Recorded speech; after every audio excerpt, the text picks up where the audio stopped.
అదే దీంట్లో నేనేమంటున్నానంటే ఆంధ్రప్రదేశ్ కావచ్చు, ఇప్పుడు తమిళనాడు అన్నాడీఎంకే అయిపోయింది, క్లోజ్ అయిపోయినట్టు. ఇంకా అది మెల్లగా విజయన్ ప్రొజెక్ట్ చేస్తున్నారని చెప్తున్నారు.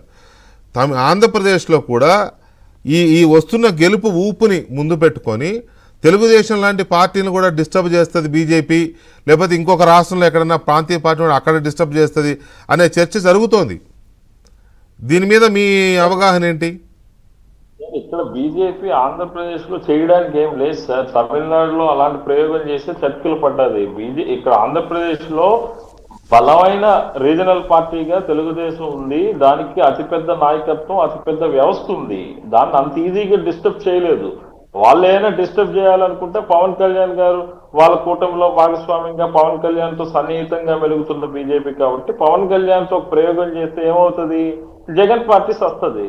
సత్యం ఏమవుతుంది, పవన్ కళ్యాణ్ గారు సెకండ్ ఆల్టర్నేటివ్ గా ఉంటారు, ఎగైన్ చంద్రబాబు నాయుడు గారు ముఖ్యమంత్రి అవుతారు. ఇందులో ఏముంది చెప్పండి? ఏపీ రాజకీయాలు చాలా క్లియర్ ఇండికేషన్స్ ఉన్నాయి కదా ఇక్కడ. నేనేమంటానంటే ఇందాక మీరు చెప్పిన మహారాష్ట్ర ఎగ్జాంపుల్, వాళ్ళు శివసేన పార్టీని స్ప్లిట్ చేసినా, ఏ విధంగా చేసినా, కోపంతో ఇది చేసినా లోక్సభ ఎన్నికల్లో 31 సీట్లు తెచ్చుకుంది. ఇదే శివసేన, ఇదే కాంగ్రెస్, ఇదే ఎన్సీపీ. మరి శాసనసభ ఎన్నికలకు వచ్చేటప్పటికి ఎందుకు చర్చలు పడింది? మీరు ఇక్కడ ఇంకో విషయం గమనించితే ఆశ్చర్యపోతారు. మహారాష్ట్ర కాంగ్రెస్ అధ్యక్షుడు ఎవరు? బీజేపీ లోక్సభ ఎంపీగా పనిచేసి ఆ పార్టీ విధానాల మీద పోరాటం చేసి రాజీనామా చేసి వచ్చిన నానా పటోల్. అసలు నానా పటోల్ ని బీజేపీ మేనేజ్ చేసిందన్న ఒక గాసిప్ కూడా ఉంది, మీకు తెలుసో లేదో. ఓకే, అక్కడ టికెట్స్ పంపిణీ విషయంలో కానీ, మనీ డిస్ట్రిబ్యూషన్ లో కానీ నానా పటేల్ బీజేపీకి అనుకూలంగా వ్యవహరించారు అనేది వాస్తవం.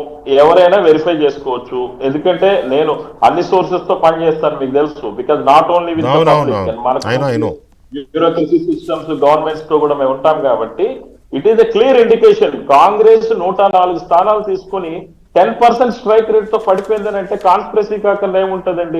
అదే కదా ఇప్పుడు ఆ చర్చ కూడా ఉంది.